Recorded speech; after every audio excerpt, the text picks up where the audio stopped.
Sorry, ma'am, but there seems to be a mix-up with your seat. We'll need you to vacate this one. The words sliced through the silence of first class, sharp and cold as a blade. The Boeing 787 of North Star Airways had just completed boarding. The cabin glowed under the warm golden lights reflecting off the leather seats, every detail designed to whisper luxury. Yet no one in seat 1A felt comfortable because the woman sitting there, Olivia Carter, 57 years old CEO of Carter Dynamics, had just lifted her gaze, her eyes cutting through the air like glass. Her salt and pepper hair was neatly trimmed. Her face bore the quiet strength of 3 decades in the battlefield of business, and the platinum ring on her hand gleamed faintly as she tightened her grip on her ticket. Her voice was low and steady, yet each word struck like a hammer against steel. "You said vacate this seat." In front of her, Kelly Adams, the lead flight attendant, forced a professional smile. She bowed slightly polite to the point of arrogance. "Yes, ma'am. There's been a small issue with seating. A VIP passenger. Mr. Charles Whitman usually occupies seat 1A on this route. The airline kindly asks if you'd move to seat 3C. Of course we'll refund the price difference. Refund the price difference." The phrase hit Olivia's ears like an insult wrapped in courtesy.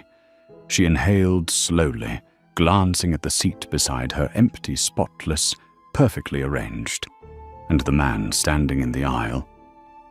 Charles Whitman, grey suit, gold watch with an expression caught somewhere between embarrassment and entitlement, said nothing. He only shrugged as if to say, "This sort of thing happens." A line of passengers stood waiting in the aisle, faces a mix of curiosity and discomfort. A middle-aged man whispered to his wife she probably sat in the wrong seat. The woman nodded, her voice low, but not low enough. "Look at her clothes. She doesn't look like a VIP." In that moment, Olivia felt a familiar weight settle in her chest, a cold, heavy, slow feeling that had followed her for 30 years, being judged before she ever had the chance to speak. She raised her head, her tone calm but edged with steel. "I am a platinum member of this airline 12 years straight. I booked this seat 3 months ago. Is there something wrong with that?" Kelly's lips tightened. "There's no mistake, ma'am, but Mr. Whitman is a guest of North Star's executive board. They made a special request. We hope you'll cooperate, the airline will." "No," Olivia interrupted. Just one word, sharp and final, freezing Kelly in place. "There will be no cooperation. I paid for this seat. I am exactly where I'm supposed to be. Maybe you should ask yourself why your company thinks the person who should move is me." The air in the cabin turned thick and motionless. Even the hum of the engines outside seemed to vanish. At the far end, a young flight attendant, Tiana Brooks, the same woman who had met Olivia earlier in the lounge, stood frozen, her eyes wide. She recognized that look, anger restrained by dignity, pain held behind poise. And in it, she saw herself months earlier, when a passenger told her she didn't look qualified to serve first class. She had smiled through it then, only to cry later in an empty galley. Now she was watching the woman she could one day become someone strong enough not to bow. "Call your supervisor," Olivia said, her voice dropping even lower. Kelly blinked. "Ma'am, do it, and note down the names of everyone involved in this special request. My company spends over $2 million a year on North Star flights. I believe this case is worth recording." No one breathed. Charles Whitman, trying to look harmless, gave a nervous laugh. "Please don't misunderstand. I usually sit in 1A, so maybe the airline made a mistake." "Yes," Olivia said evenly, her gaze locked on him. They made a mistake. But the question is, whom did they mistake? A few minutes later, Captain Scott Mitchell appeared tall and composed, his eyes sharp. "Is there a problem here?" Kelly quickly recounted the situation, carefully avoiding the phrase asking to give up a seat. The captain looked at both passengers, then down at the manifest. "Mrs. Carter, correct." "My apologies, there seems to be some confusion from headquarters. Mr. Whitman's seat 2C is available, same space, similar comfort. I hope you'll understand." Whitman's face stiffened, but under the captain's firm tone and the weight of dozens of watching eyes, he forced a smile. I don't want to cause trouble." As he moved toward 2C, Olivia caught the exchange of irritated looks between Kelly and Paul, another attendant, as if they were the ones wronged. The plane hadn't taken off yet, but inside Olivia, a storm had already begun. It wasn't about the seat. It wasn't about a minor incident. It was about realizing she had stayed silent for far too long.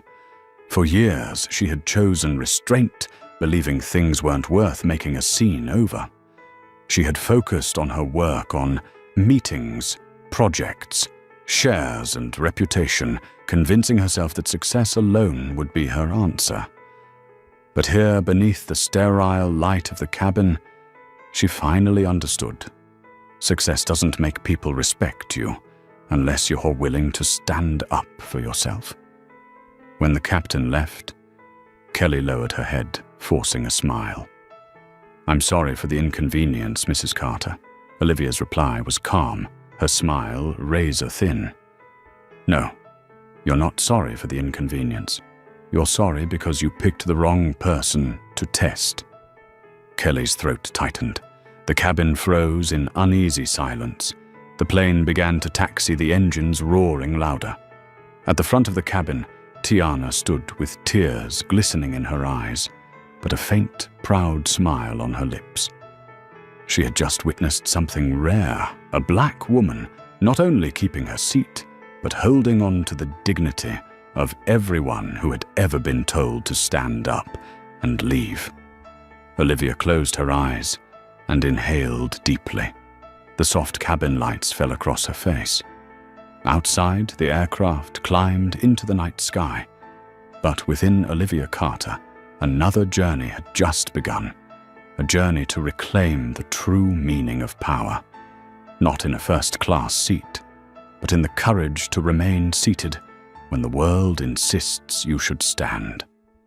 And somewhere in that glowing cabin, amid the hum of engines and the hush of breathless onlookers, everyone knew they had just witnessed something extraordinary. Not a difficult passenger, but the quiet birth of a storm called justice. The early morning sky over Seattle looked like a wet sheet of mist. From the 38th floor of Carter Dynamics headquarters, Olivia Carter stood by the wide glass window, holding a steaming cup of mint tea. Below the city was slowly waking up golden lights rippling across the water, distant car horns echoing faintly through the cold fog. She was used to this view. For 30 years, every morning began with the same feeling, standing higher than everyone else, yet emptier than anyone could imagine. The glass door behind her slid open. Lauren Perez, her assistant, entered briskly, carrying a thick stack of documents. "Good morning, Olivia. The board meeting's been moved to 11. Rob said the quarterly forecast needs another review.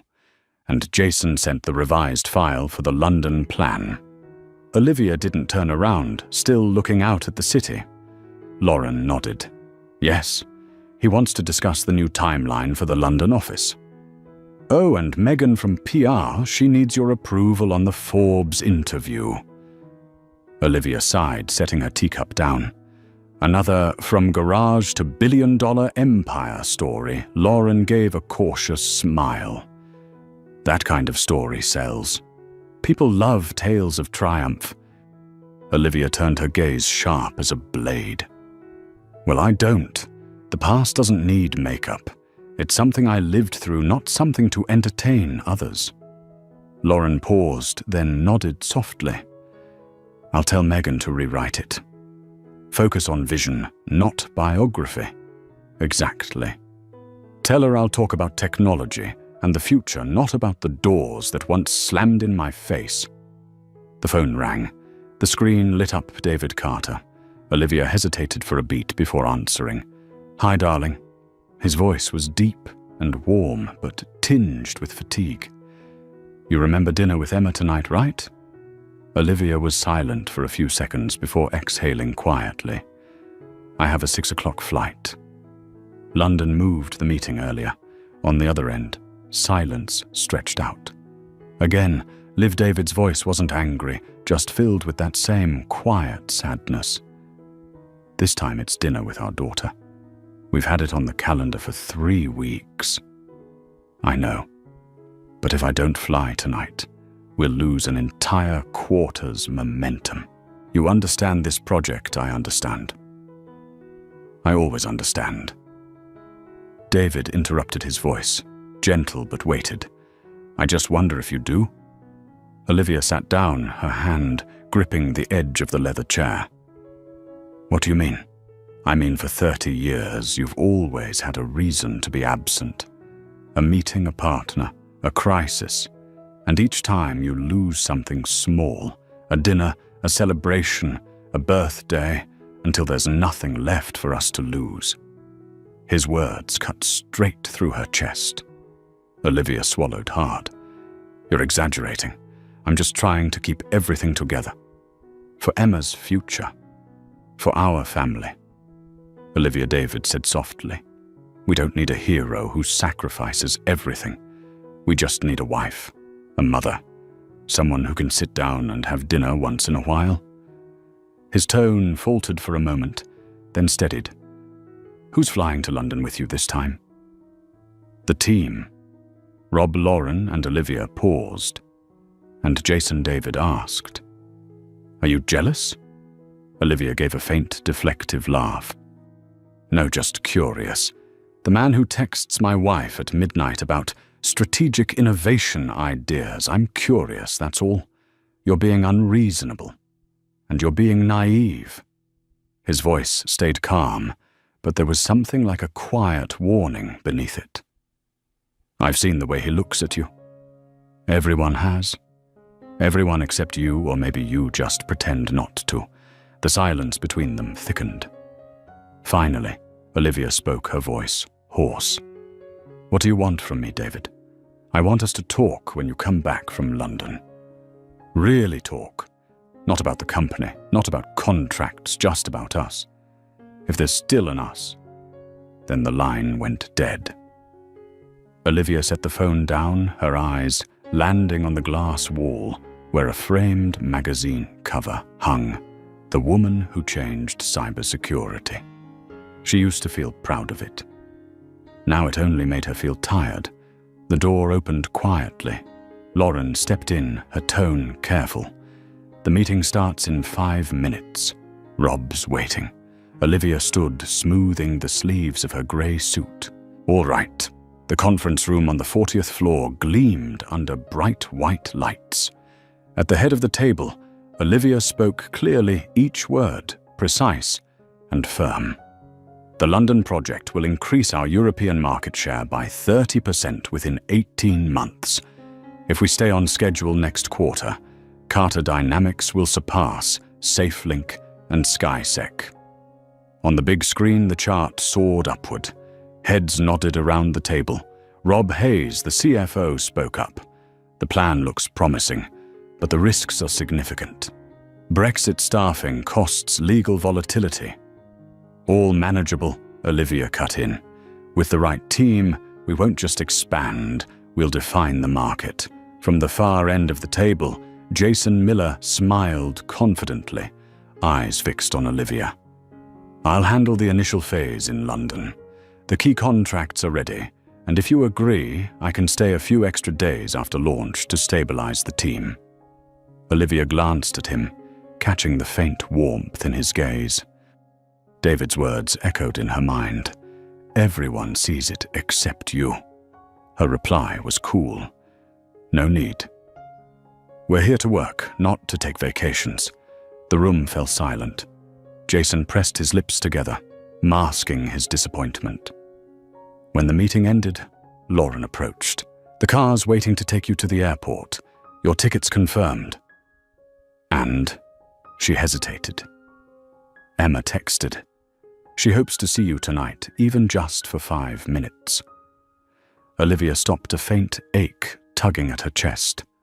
She opened her phone, staring at the unread message. "Mum, dinner's at 7. Please don't cancel again." Her fingers hovered over the keyboard. She typed, then deleted. Typed again.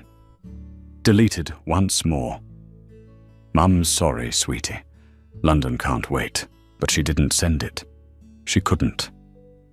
The sleek black car rolled out from the Carter Dynamics tower. In the rearview mirror, the building with the silver CD logo grew smaller and smaller. Olivia leaned her head against the seat, her eyes heavy. Outside, the city lights flickered to life. Inside her, the only light left came from fading memories, the sound of Emma's laughter as a child, the times David waited outside her office just to have dinner together. All of it traded away for power, for prestige, for the first-class seat she was about to lose. When the car stopped at the airport, Olivia took her boarding pass. She didn't know that just 6 hours later the words, "Sorry, Mom, you'll have to change seats," would turn her entire world upside down, and would finally force her to see her life not from the 38th floor, but from the very seat where she was told she didn't belong. A light drizzle began to fall over the airport roof. Olivia looked up at the grey sky. She couldn't tell whether she was leaving to expand her company or to begin a revolution she herself couldn't yet name. The soft click of high heels sounded on the polished wooden floor of the North Star First Lounge. The scent of oak blended with the thick aroma of espresso, and the soft golden light spread evenly across the space, making it feel more like an exclusive private club than an airport waiting area. Olivia Carter walked in, pulling her suitcase, a polite smile briefly appearing on her lips. She never allowed anyone to see her exhaustion. For Olivia, image was strategy, and composure was a weapon. The receptionist checked her ticket, his gaze pausing for a moment when he saw the name, Olivia Carter, Carter Dynamics Incorporated. Then his demeanor shifted instantly as he bowed with practiced warmth. "We wish you a pleasant flight, Mrs. Carter. The bar is on the right, and the private rest suites are at the end of the hallway. Thank you." Olivia nodded, walking between rows of soft brown leather seats where expensive suits and designer luggage lined up neatly. She chose a spot near the glass wall, took out her laptop, and reopened the slide deck for the upcoming meeting in London. On the screen, the title appeared clearly, European Expansion Plan, Phase 1. That phrase shone like a guiding light, yet inside Olivia, that light felt dimmer than ever. At the table beside her, a white man in a grey suit was speaking to another receptionist. His voice was deep, carrying the casual authority of someone used to giving orders. "As usual, I want seat 1A, and I want to pre-check my carry-on before boarding." The receptionist bowed slightly. "Yes, Mr. Whitman, I have made a note." Olivia looked up.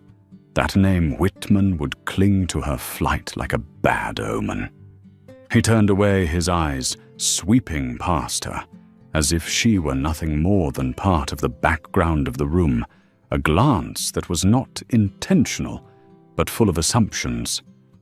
Olivia knew that look well, the same look she had faced throughout her career, walking into conference rooms full of men, signing million-dollar contracts, while still being asked, "Which department do you work in?"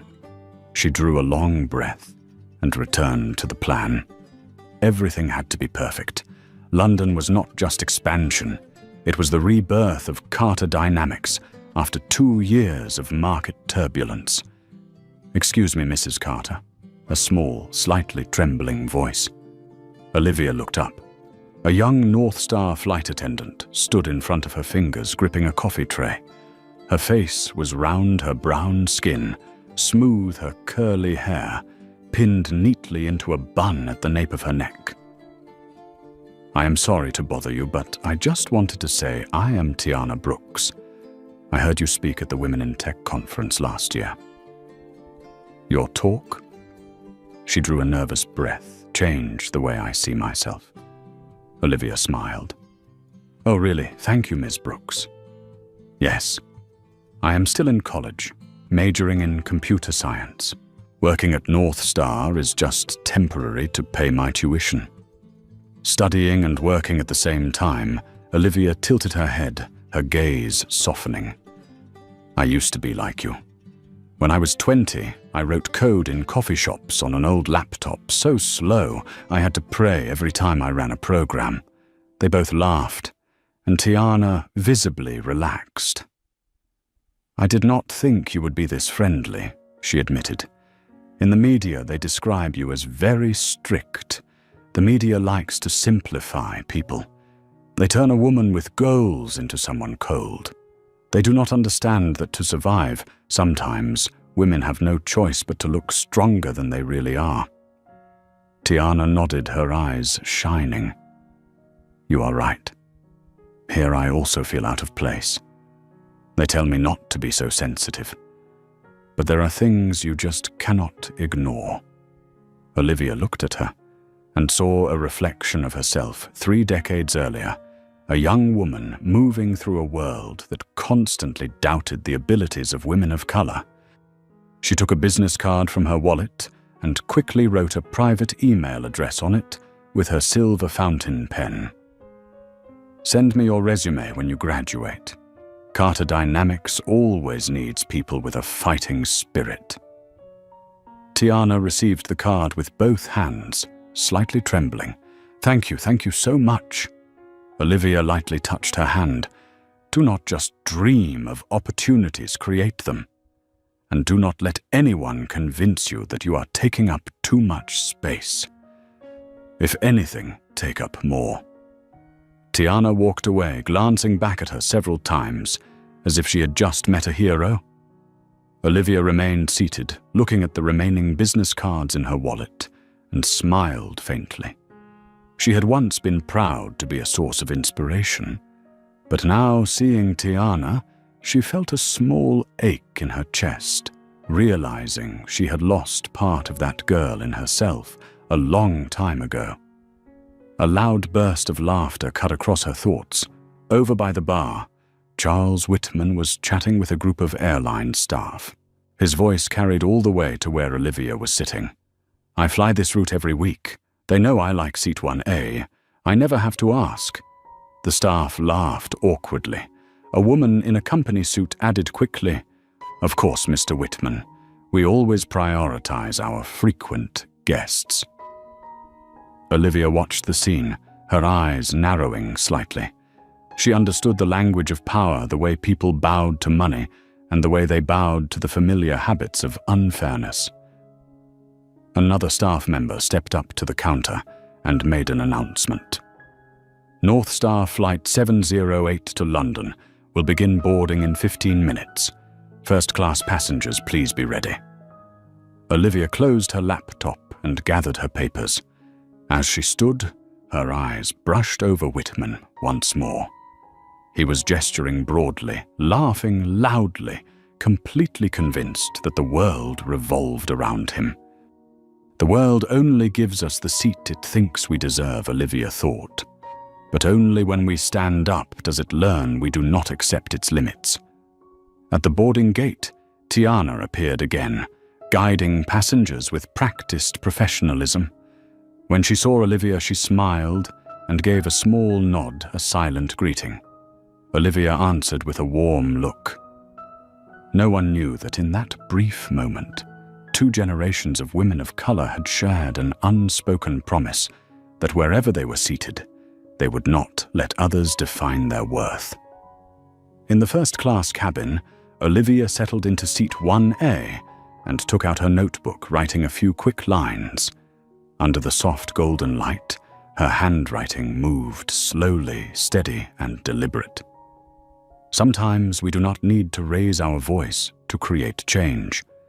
We only need to stay seated in the place that is rightfully ours and refuse to move.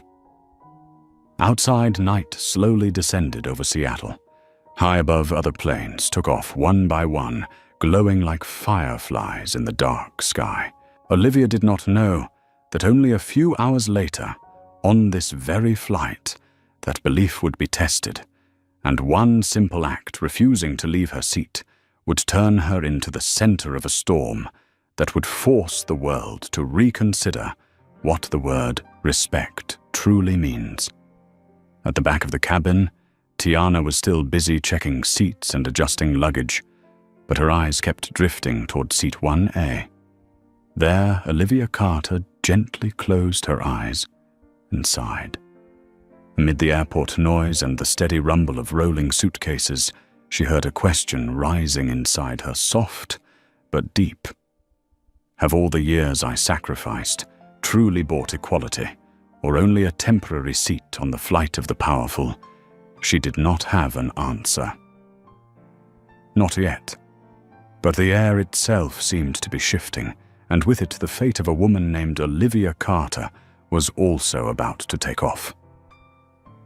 The announcement echoed softly through the lounge. North Star Airways Flight 708 to London is now boarding. First-class passengers, please proceed to the gate. Olivia Carter closed her laptop and stood up. Every movement she made was precise, almost ceremonial, pulling her suitcase, buttoning her grey blazer, adjusting her watch, and letting a faint, practiced smile cross her lips. But deep in her eyes lingered a stillness, quiet and heavy like the surface of a lake before a storm. She passed through the gate, handing her ticket to the attendant. The young woman smiled. Seat 1, Mrs. Carter. Have a pleasant flight. 1A. A familiar number part of her travel ritual. A small world where she could sit in silence, detached from the noise, working, thinking, existing as a woman who had fought through prejudice to earn her place. She did not know that in just a few minutes, that very seat would become a battleground. The first-class cabin was quiet. Soft white light spilled across rows of plush brown leather seats. Olivia placed her suitcase in the overhead compartment, sat down, and opened her phone to check her London schedule. 7 in the morning, meet the delegation at headquarters. 9 o'clock, meeting with the Trade Department. Everything was organized, structured, perfect, just like her. A flight attendant approached Kelly Adams, her blonde hair tied neatly in a high ponytail, her smile polished to perfection. Good evening, Mrs. Carter. I'm Kelly, your lead flight attendant today. Would you like some champagne before takeoff? Olivia nodded politely. Thank you, Kelly. Kelly's smile didn't waver, but her eyes flicked briefly to the screen of Olivia's ticket. Just a second, but enough to reveal a spark of judgment. Olivia had seen that look thousands of times, the quiet appraisal of a black woman in a first-class seat. She took a sip of champagne and told herself, it's fine. Just another flight. 15 minutes later, as the cabin filled, Olivia heard familiar footsteps in the aisle. A man's voice followed low, confident and slightly too loud. Kelly, you know me, seat 1, a same as always. Charles Whitman. He laughed and shook Kelly's hand like they were old friends, then glanced around the cabin. His eyes landed exactly where Olivia was sitting. Oh, seems there's been a little mix-up. Kelly tilted her head slightly, her voice sweet but tense. Yes, Mr. Whitman, it looks like the system double-booked your seat. Please give me a moment, I'll sort it out. Olivia set her champagne glass down. Her voice was calm, but cutting like steel striking the floor. "There's nothing to sort out. This seat is mine. I booked it 3 months ago." Kelly gave an uneasy smile. "Of course I understand, but the corporate office made a special request for Mr. Whitman. He's one of our long-term VIP passengers." "If you don't mind, I do mind," Olivia interrupted. "Very much." The air froze. A few passengers looked up from their laptops. Kelly stood motionless, her professional smile hardening into a mask. "Mrs. Carter," she said softly, "the airline can offer a refund or a voucher. Are you asking me to give up the seat I purchased because a white man usually sits here?" Olivia's tone was even but sharp. "Do you hear yourself?" "At the front of the cabin." Tiana Brooks, the young flight attendant Olivia had met earlier in the lounge, paused mid-task, her expression tightening. She heard every word, and her heart began to race, not from fear, but from recognition. She had seen this scene before, not with a CEO, but with ordinary people. A black woman told she was in the wrong seat. A passenger denied an upgrade because there were no spots left, even when the seat next to her was empty. She knew how those scenes ended. The weaker person would smile, apologize, and quietly stand up. But Olivia Carter did not stand up. Kelly lowered her voice, trying again. "Mrs. Carter, please, I truly hope you'll cooperate. This is just a small misunderstanding, nothing worth, whose while Kelly Olivia asked, her voice dropping lower, steadier. The person asked to move, or the one who assumes they'll always be accommodated. Whitman stepped in, his tone a mix of embarrassment and irritation.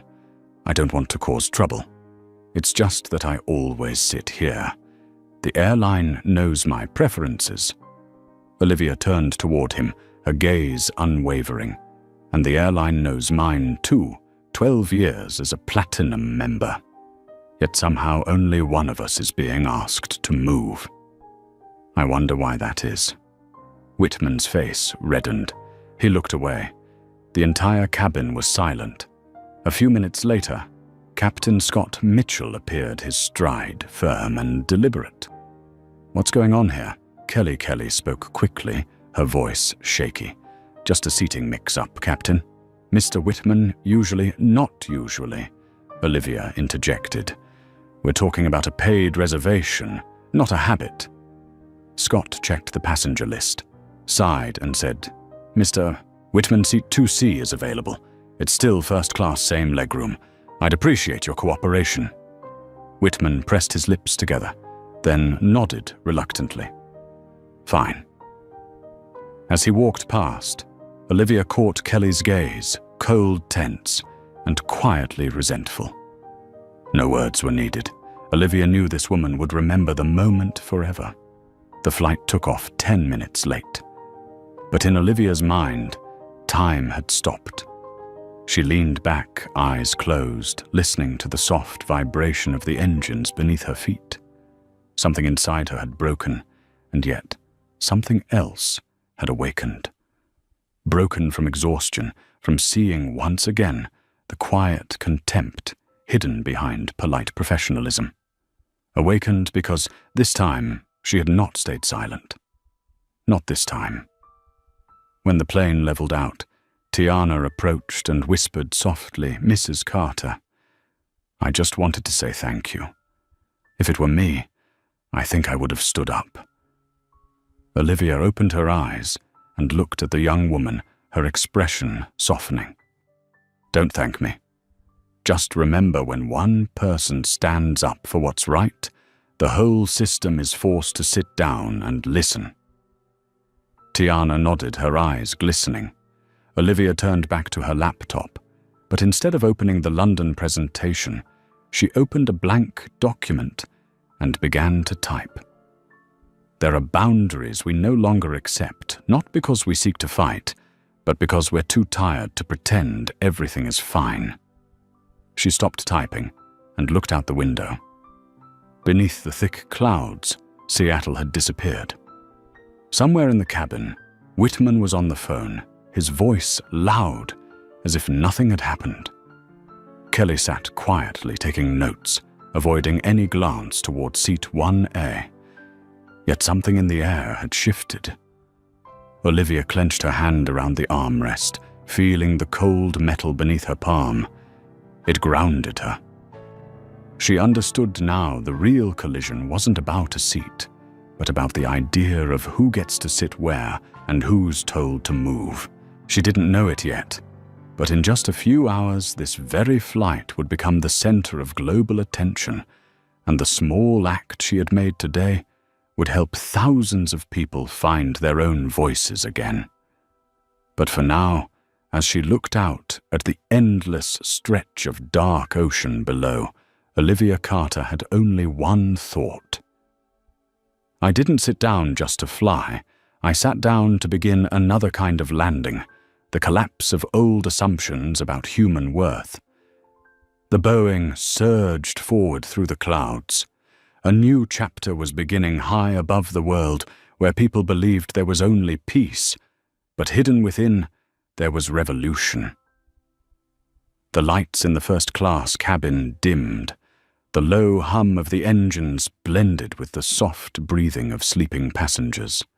The whole space sank into a kind of artificial quiet, the kind of silence that only exists when people temporarily forget the things they do not want to face. Olivia Carter was not asleep. She sat upright, laptop open in front of her, the bluish light washing over her face and making her already resolute features seem even colder. On the screen, a title blinked softly. Letter to the Board of Directors of Carter Dynamics.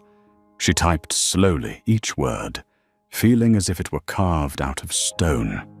After 30 years of building this company from an old garage in Rainier Valley into a global corporation, I realize I am standing at a crossroads between two paths where success and meaning no longer walk side by side. Her fingers paused. The faint cabin light reflected in her eyes that once burned when she spoke about technology, about innovation, about changing the world. Now in those same eyes there was only exhaustion. She looked out the window. Outside, the ocean was black as ink. At an altitude of 30,000 feet, everything was still, no roads, no borders, no separation. If only the ground were like this, she thought. The scene from earlier replayed in her mind, Kelly's face, straining to hold that fake smile, Whitman's condescending look, and the young, shaken face of Tiana Brooks as she whispered, "If it were me, I think I would have stood up." "No," Olivia murmured. "You do not need to stand up, Tiana, because this time I will not leave my seat." A male flight attendant, Paul Jensen, walked past, checking the rows. Seeing that Olivia was still awake, he stopped and asked politely, "Mrs. Carter, can I get you anything else? Chamomile tea or perhaps another blanket?" "No, thank you." Paul nodded and moved on, but Olivia noticed his quick glance at her screen. She gave a weary smile. People were always curious when they saw a woman typing in the middle of the night, especially a woman with power. She began to type again. "I have spent my life proving that a black woman can build an empire with her mind without asking anyone for permission. But along that journey, I have slowly lost the very thing that made me begin in the first place, people." The sentence stopped there. People. David's face, her husband, came back to her. His patient eyes laced with disappointment when he said, "You always have a good reason not to be with your family." And Emma, their daughter, who no longer sent messages full of hurt, only short, distant ones. "I get it, Mum. You are busy." She had always believed they understood her. In truth, they had simply given up. Olivia closed her eyes, and recalled a day long ago when Emma was still little.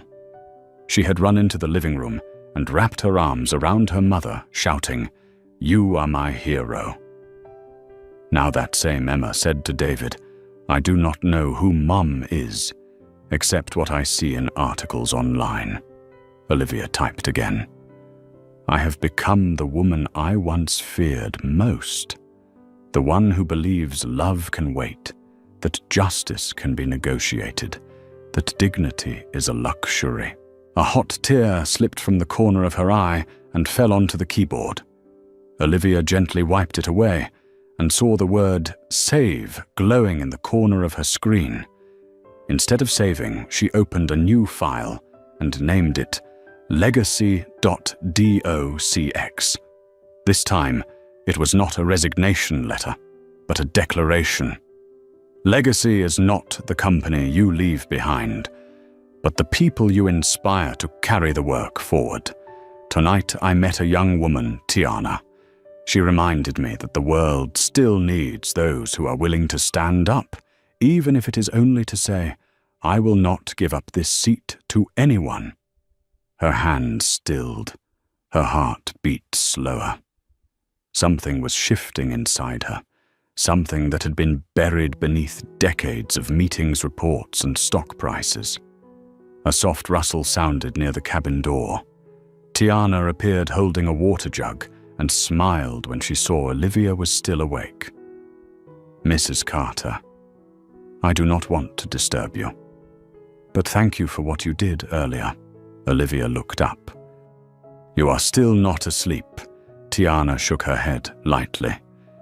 "After seeing what happened, I do not think I can sleep. I saw something I never quite believed could exist.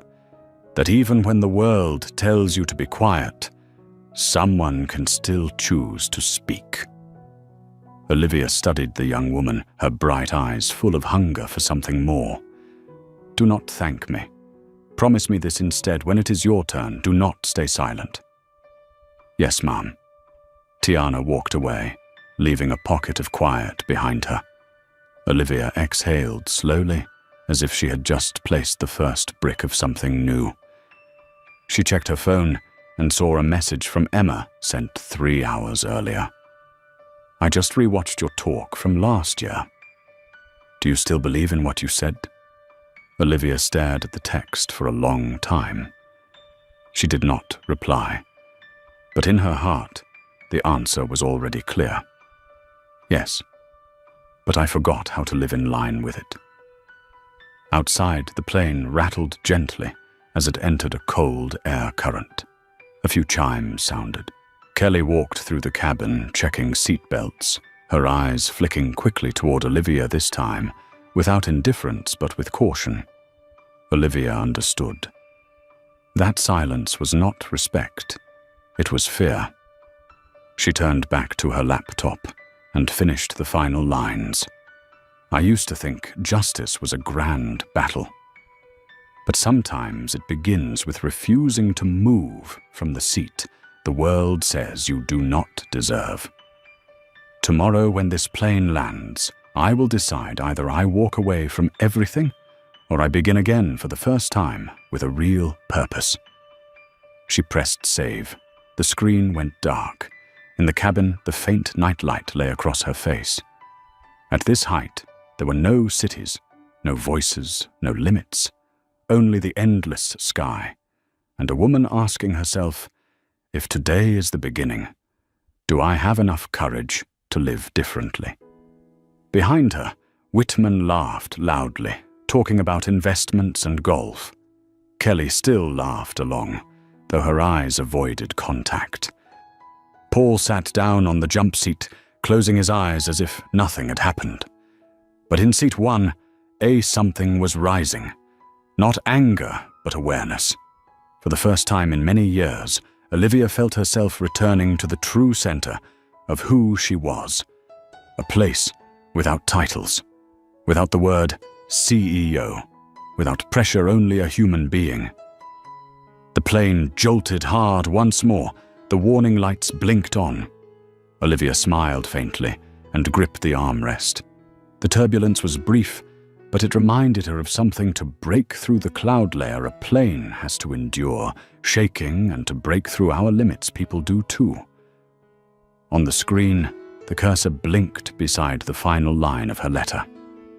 Sometimes the bravest thing is not to climb higher, but to pause in the middle of the journey, look around, and realize you have flown too far away from yourself. She pressed save. One last time, then gently closed the laptop. Outside, moonlight spilled across the wing of the aircraft, a quiet glow over a night in which Olivia Carter had just written the opening chapter of her awakening. No one on that flight knew that just a few hours later, the letter written in this silence would become the manifesto of a human-centered revolution sparked by a woman who had finally grown too tired to stay silent. A faint sound came from the galley, blending into the steady hum of the engines. It was close to midnight now. Most of the passengers were asleep. In the first-class cabin, only dim, golden streaks of light remained on the ceiling like distant stars. Olivia Carter was still awake.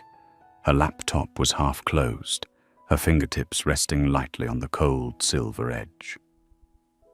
She had just finished writing the letter that would change everything, yet, instead of feeling relief, there was a heaviness in her chest, an unshakable sense of foreboding.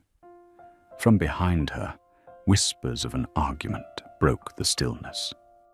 The voices were low but tense enough to make Olivia lift her head. A young woman's voice, strained but trying to stay calm. "Miss Kelly, I'm just saying he shouldn't have. Shh, keep your voice down." Tiana came another voice, sharp and cold. "Kelly Adams." "But this will be handled. I already told you." Olivia narrowed her eyes, closing her laptop and glancing toward the back of the cabin. Under the soft yellow lights, she saw Tiana Brooks, standing upright, her shoulders tight, while Kelly and Paul Jensen, the middle-aged male attendant, blocked the aisle like two cold, silent gates. "Is there a problem?" Olivia's voice was calm, but carried unmistakable authority. The three turned to face her. Kelly forced a strained smile. "Nothing, Mrs. Carter. Just a small misunderstanding." But Tiana shook her head, slightly, her eyes glistening. "It's not a misunderstanding, Mrs. Carter. Mr. Whitman, he touched me when I was pouring his wine. And Miss Kelly told me not to make a scene." The air froze. Paul immediately stepped in, his tone laced with rigid professionalism. "Tiana, I advise you to reconsider your words. Mr. Whitman is a frequent VIP passenger. Do you really want to risk your career over a minor incident?" Olivia stood up. A minor incident. Her voice wasn't loud, but it was sharp enough to cut through the air. All three froze. "I heard everything she said. And I want to ask, is this North Star's standard procedure to cover up misconduct to keep your VIPs happy?" Kelly inhaled sharply, her practiced smile fading. "Mrs. Carter, I don't have the authority to discipline passengers. Only the captain can make that decision. I just wanted to keep things peaceful." Peaceful for whom, Olivia asked, locking eyes with her. For him, the man with money, or for you, the woman afraid to lose her job? Tiana bit her lip and said softly, "I just want to stay safe. And for Amber, the new attendant. He's worse with her." The name Amber fell like a shard of glass into the silence. Then the captain's voice came over the intercom, calm and deep. "Ladies and gentlemen, we are entering an area of turbulence. Please fasten your seatbelts." Tiana bowed her head. "Excuse me, I need to return to my station." "Wait," Olivia said, her tone low but heavy. "You're not alone." Tiana gave a small nod and quickly walked back to the galley. Olivia sat down and fastened her seatbelt, but her heart wouldn't settle. She knew this wasn't over. Not yet. Less than 5 minutes later, the plane jolted hard. The wine glass on Olivia's table slid, spilling across the surface. A sharp thud came from behind her. Then a man's voice, loud and angry. "What do you think you're doing?" Olivia turned. The scene froze before her eyes like a frame from a film. Amber Lewis, the new flight attendant, stood motionless beside Charles Whitman's seat. Red wine stained her uniform. Her face was pale. Whitman threw up his hands, his voice rising. "You spilled wine on my laptop. Do you have any idea how much that costs? I'm so sorry, sir." The plane shook. Amber's voice trembled. "Shook, what nonsense. You're clumsy and unprofessional. Get your supervisor here. Now I don't pay to be served like this." The first-class cabin turned to look. A few passengers shook their heads. Others pretended to read the familiar apathy of people who wanted to stay uninvolved. Olivia stood up. "Mr. Whitman," she said evenly. "I think you owe her an apology." The cabin went silent. Whitman turned his face, flushed with fury. "Apologize. She poured wine on me because of turbulence," Olivia replied. "I was sitting right here. I saw it. And your reaction goes far beyond what happened." Kelly rushed over, voice high and tense. "Mrs. Carter, please return to your seat. We're handling this." "No, Kelly." Olivia said, her eyes like steel. "You're not handling it. You're burying it." Paul stepped forward, his tone firm. "Mrs. Carter, if you continue to interfere, we'll have to file an incident report for disruptive behavior." Olivia gave a short, cold laugh. "Disruptive? What regulation forbids me from asking a man to show basic decency?" Amber lowered her head, tears falling silently. From the galley, Tiana stood, frozen, her hands gripping the serving tray, too afraid to move. The air in the cabin was thick enough to suffocate. Olivia took a step closer, standing directly in front of Whitman. "I used to think men like you only existed in history books, but it seems some still believe money can buy submission." "Who are you to tell me how to behave?" Whitman snapped. "A witness?" Olivia said, her eyes never wavering. "And someone who refuses to stay silent."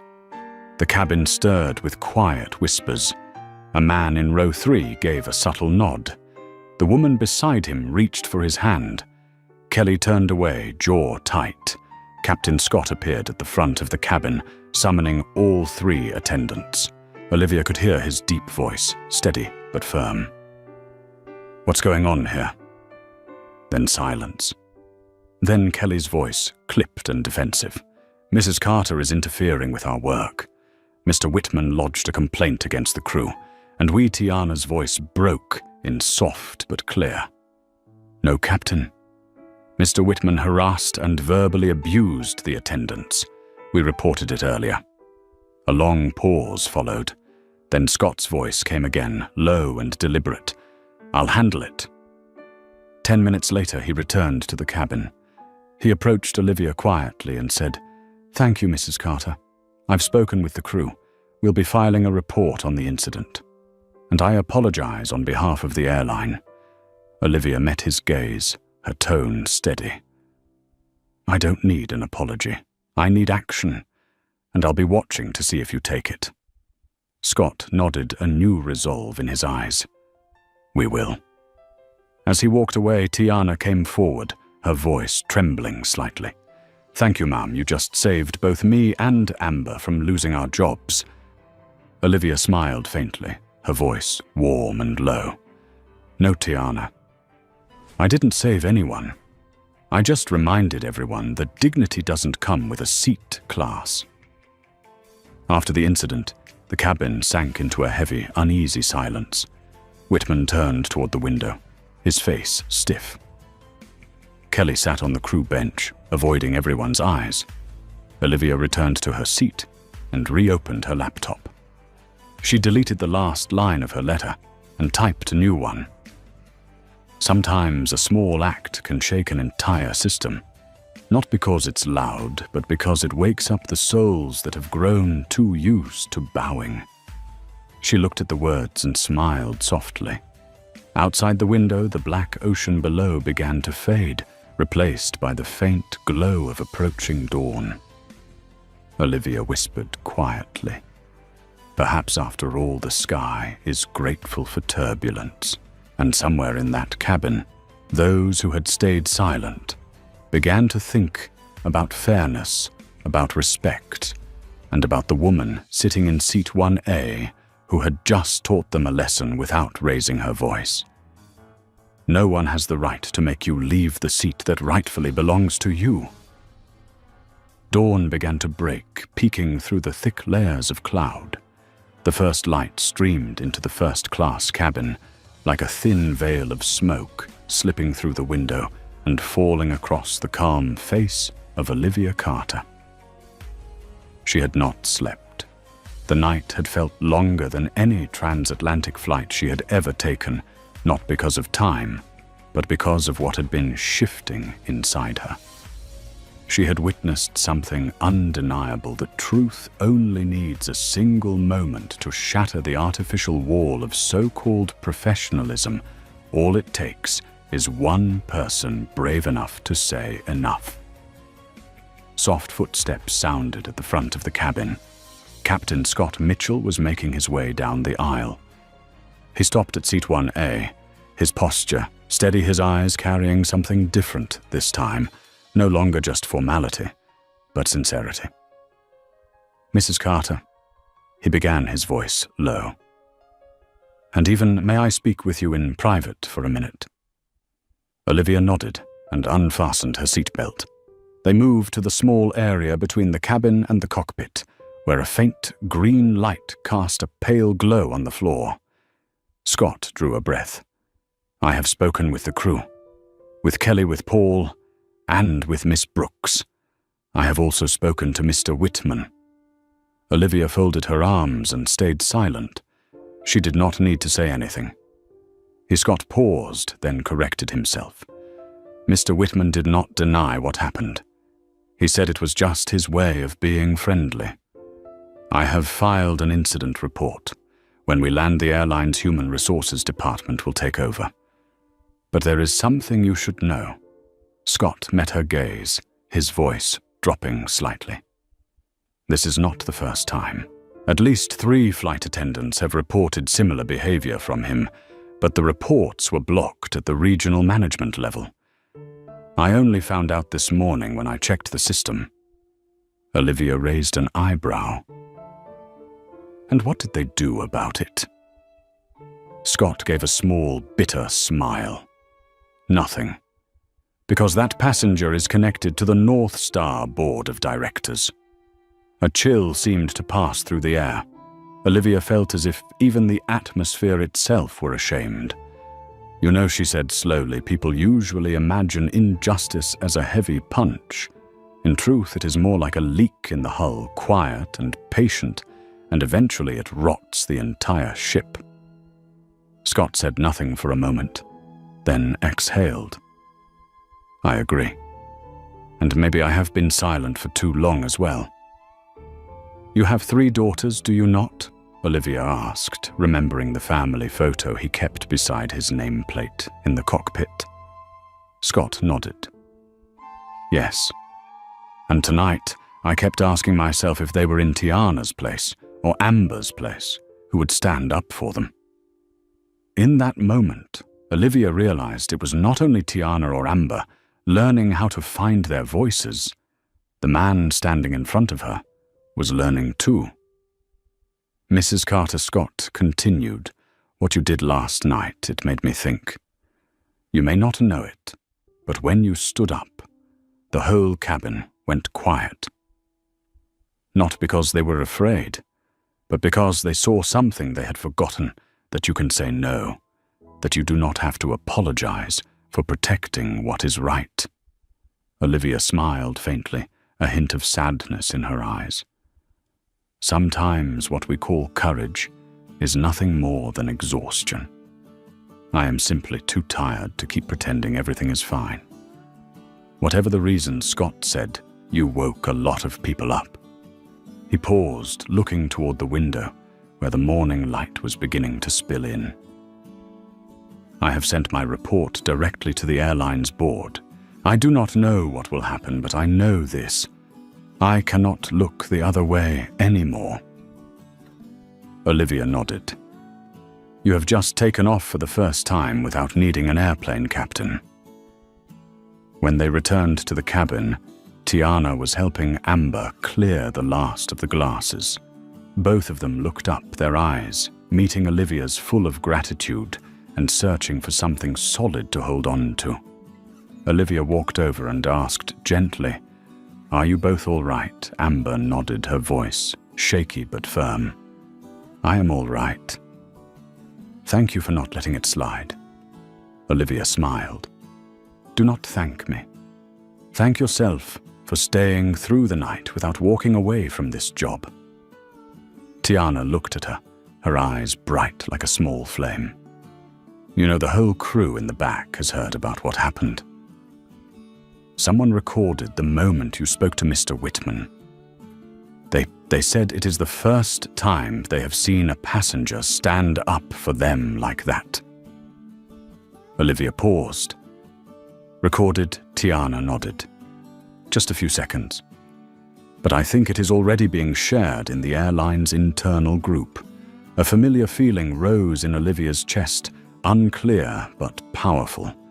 She did not know yet that a few hours from now that very clip would shake the skies in a very real way.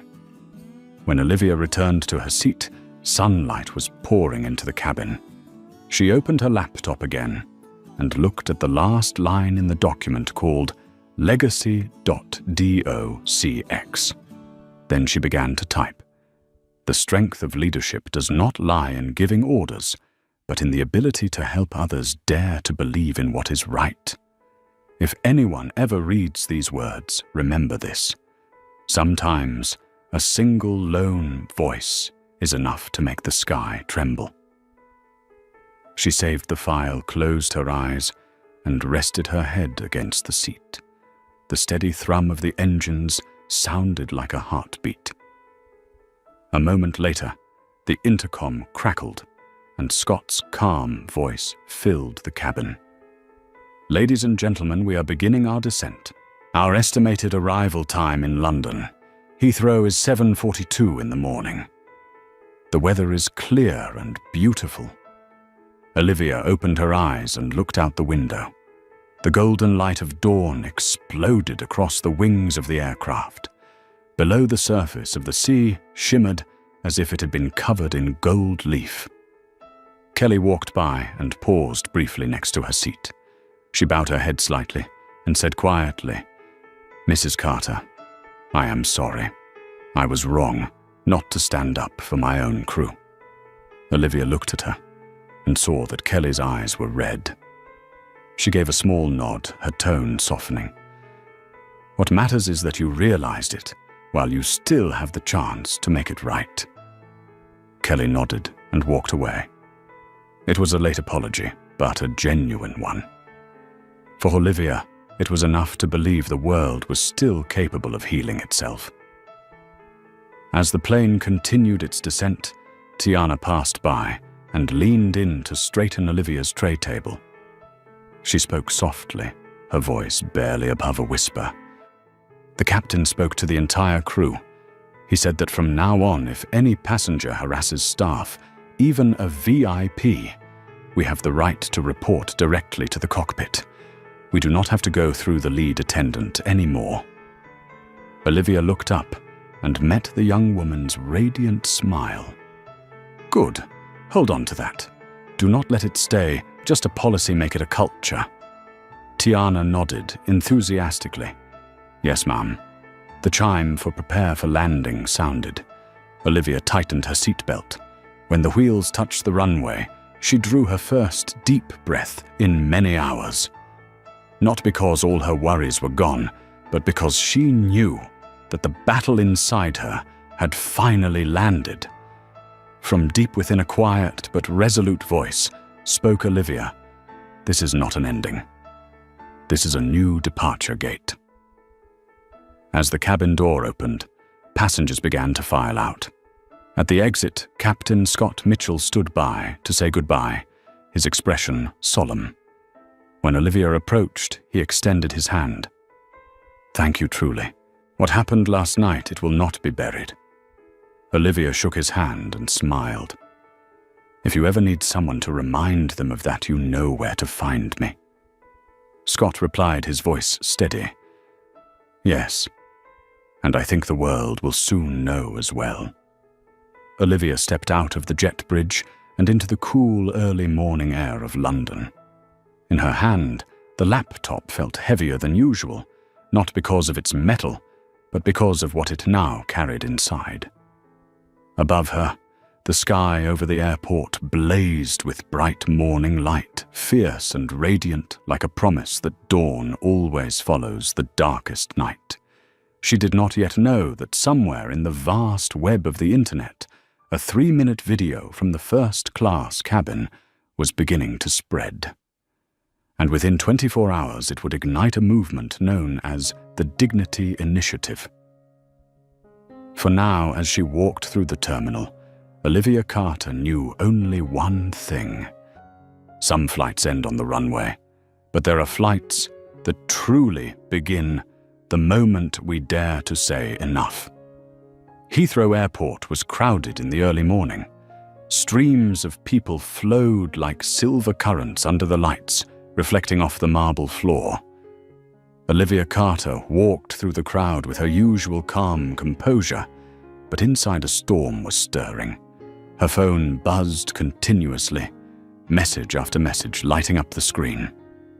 From her assistant, Lauren Perez, Mrs. Carter. "Have you seen the news?" Olivia frowned. "What news?" She unlocked her phone, and her heart skipped a beat. On the screen, the headline read, "First-class passenger defends flight attendant from harassment. CEO of Carter Dynamics identified in viral video." Below it, a 3-minute video filmed inside the first-class cabin of North Star Flight 708. In it, Olivia was standing, her voice calm yet razor-sharp. "Dignity is not a privilege, it is a fundamental human right." That sentence, clear and unwavering, echoed through the soft cabin lights and the hum of the engines. The comment section below exploded like fireworks. She spoke for all of us. This is why women need seats at the table. Respect has no class. Within 6 hours, the video had reached over 3 million views. Olivia stopped in the middle of the concourse, her eyes fixed on the screen. No one paid attention to the woman in a grey coat, her silver hair neatly tied back, standing frozen in the flow of moving people, as if time itself had paused around her. Another message appeared from Lauren. "North Star Airlines is in crisis. Staff at airports in New York, Dallas, and Chicago just walked off the job. They're calling it the Dignity Walkout." Olivia read it twice. A strange feeling swept over her, half disbelief, half awe. The story of one first-class cabin had gone beyond the skies, touching the ground, touching thousands of silent injustices. At the arrivals area, Jason Miller, the European branch director of Carter Dynamics, stood waiting with a bouquet of flowers, his face bright with a practiced smile. "Olivia, welcome to London." She nodded, masking the turmoil inside. "Thank you, Jason. I need a car to the hotel, immediately." Jason quickly grabbed her suitcase, unable to hide his curiosity. "Good flight. I heard there was a bit of an incident." Olivia looked at him, her expression calm but chilling. "It was fine. Perfectly fine." They rode in silence. Only the constant vibration of Olivia's phone filled the air calls from journalists, partners, even human rights organizations. When they arrived at the hotel, Lauren called via video. Her eyes were shadowed with exhaustion, her voice trembling between excitement and panic. "Mrs. Carter, You're becoming a symbol. The press is calling you the voice of the skies. But more than that, North Star just released an apology promising a full investigation. And what their CEO, Stephen Grant, wants to meet you immediately, in private. Olivia froze. Grant, the famously stoic man who almost never appeared in public, wanted to meet her. All right, arrange it. 2 hours later, in a private conference room on the top floor of the hotel, Olivia sat across from Stephen Grant at a polished oak table. He was about her age, his face carrying the weary lines of someone who had once believed power could control everything. "Mrs. Carter," he began, his voice low and deliberate, "I owe you an apology. On behalf of the airline, and on behalf of myself." Olivia studied him, saying nothing. "Your video grant continued was a wake-up call, not just for North Star, but for the entire aviation industry. I just finished a board meeting. We've decided to launch a full reform of our behavioral and grievance policies, effective immediately." Reform Olivia's tone was cool. "I hope that's not just a public relations slogan." Grant met her gaze. "It's not. I want you to help make it real. I'm asking you to serve as an independent advisor to our ethics board to directly oversee the changes." For a moment, time seemed to slow. Opportunity, responsibility, and the weight that came with both. "Aren't you afraid I'll embarrass your company?" she asked. Grant gave a faint, tired smile. "My company has already been embarrassed. Now I want to help it regain its soul." The conversation lasted more than an hour. They spoke about human rights, employee protection mechanisms, and corporate culture. When it ended, Grant stood and extended his hand. "Thank you, Olivia. You didn't just save an airline, you're helping the world remember how to treat one another." Olivia shook his hand, her voice steady. "I didn't save anyone. I just said what should have been said long ago." Back in her room, Olivia opened the window and looked out at London, bathed in the morning sun.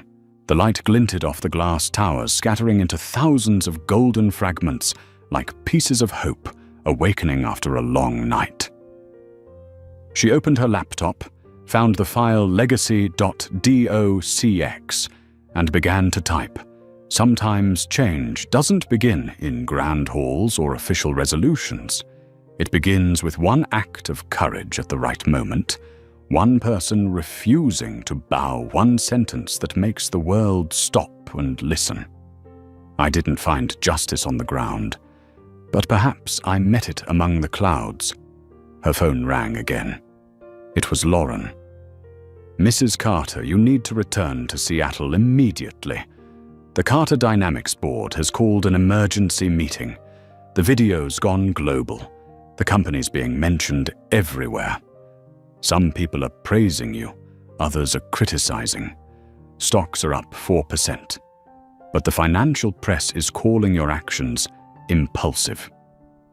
Olivia closed her eyes. "Book me the earliest flight." "I'm coming back," Lauren hesitated. "Are you sure the media will swarm you?" Olivia opened her eyes and looked straight into the mirror. "If I had the courage to stand up in first class, I can stand in my own boardroom." The next morning in Heathrow's VIP lounge, Olivia sat quietly waiting for her flight back to Seattle.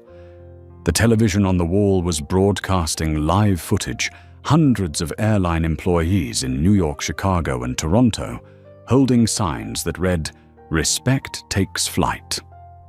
The news anchor spoke, "The Dignity Initiative movement, started by North Star employees, has now spread to 18 other airlines. Olivia Carter is being hailed as the symbol of human dignity in action." Olivia watched the screen and smiled, not a proud smile, but the smile of someone who had finally found meaning in her scars. A service attendant approached softly. "Mrs. Carter, Your flight is ready." Olivia stood pulling her suitcase behind her. Outside, the light filtered through the clouds, reflecting off the glass panels the same kind of light that had shone through the window on that fateful flight.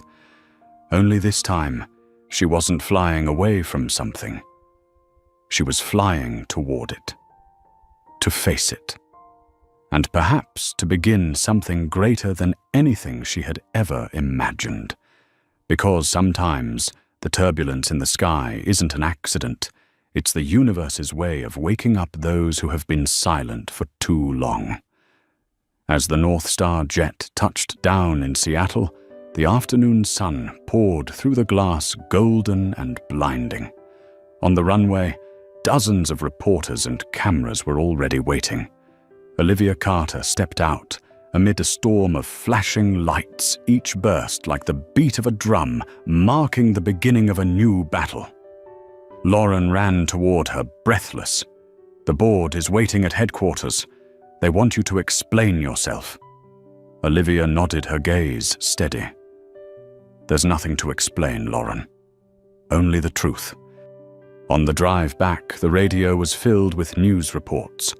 The hashtag Dignity Initiative has surpassed 50 million shares. Major corporations are now being urged to review their internal workplace cultures.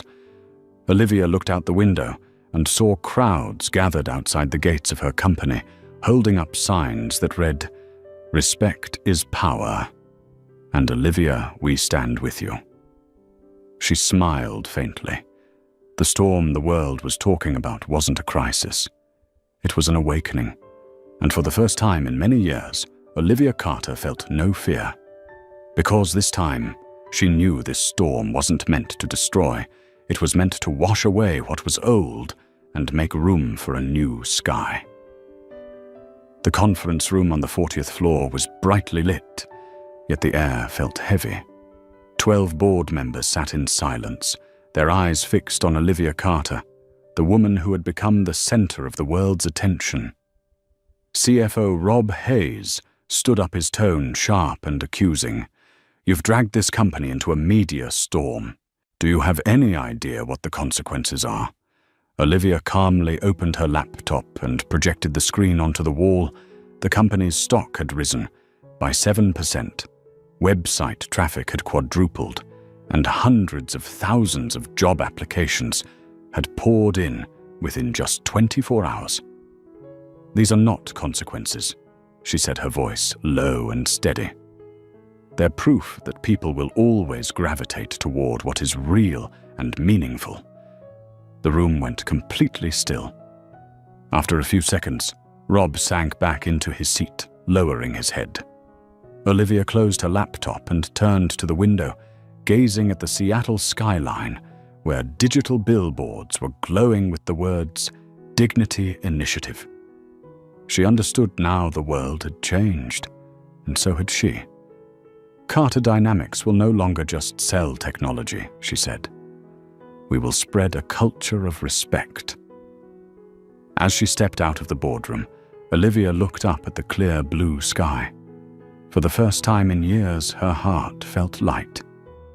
The battle was over, and dignity had taken flight. From the perspective of a leadership ethics expert, Olivia Carter's journey is more than the story of a CEO. It is proof that dignity is the truest form of power. When one person dares to stand up for what is right, the entire system is forced to change. Because respect doesn't need noise, it only needs action. If you believe that respect can change the world, hit like to spread this message and subscribe so you won't miss the next stories about justice and humanity. And leave a comment below. Keep respect.